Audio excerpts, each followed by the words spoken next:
జమ్మూ కాశ్మీర్లోని పహల్గాంలో ఏప్రిల్ 22వ తేదీన జరిగిన ఉగ్రదాడిలో 26 మంది ప్రాణాలు కోల్పోయిన సంగతి తెలిసిందే. ఈ సంఘటన తర్వాత భారత ప్రభుత్వం పాకిస్తాన్పై పలు దౌత్య చర్యలు తీసుకుంది. భారత నిర్ణయాలు పాక్ మార్కెట్పై ప్రతికూల ప్రభావాన్ని చూపుతున్నాయి.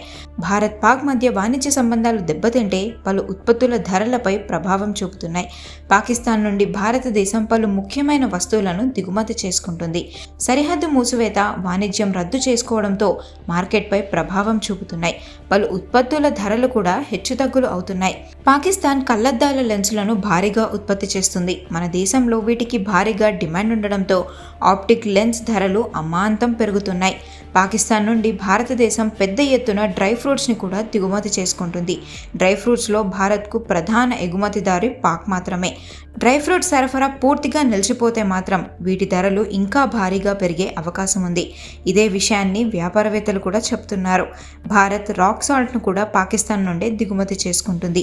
దీన్ని కొన్ని రకాల అనారోగ్య సమస్యలకు సైతం వినియోగిస్తారు. దాంతో రాక్ సాల్ట్ ధర కూడా భారీగా పెరుగుతుంది. భారతదేశం పాకిస్తాన్ నుండి సిమెంట్, ముల్తానీ మట్టి, పండ్లు, పత్తి, ఉక్కు, తోలు ఉత్పత్తులను కూడా దిగుమతి చేసుకుంటుంది. దీంతో ప్రస్తుతం పరిస్థితుల్లో వీటి దిగుమతి లేక ధరలు పెరిగి సామాన్యుడిపై భారం పడే అవకాశం కూడా కనిపిస్తోంది. ఇరు దేశాల మధ్య వివాదం దక్షిణాసియాలో వాణిజ్యంపై ప్రతికూల ప్రభావం చూపనుంది. కొన్ని ఉత్పత్తుల ధరలు పెరుగుతున్నందున భారత ప్రజలపై భారం పడనుంది. మరోవైపు పాక్ పరిస్థితి కూడా మరీ దారుణంగా ఉండనుంది. వారికి భారత్ నుండి కూడా దిగుమతులు బంద్ అయ్యి ఆకలికి అలమటించే పరిస్థితులు నెలకొంటాయని నిపుణులు అంచనా వేస్తున్నారు.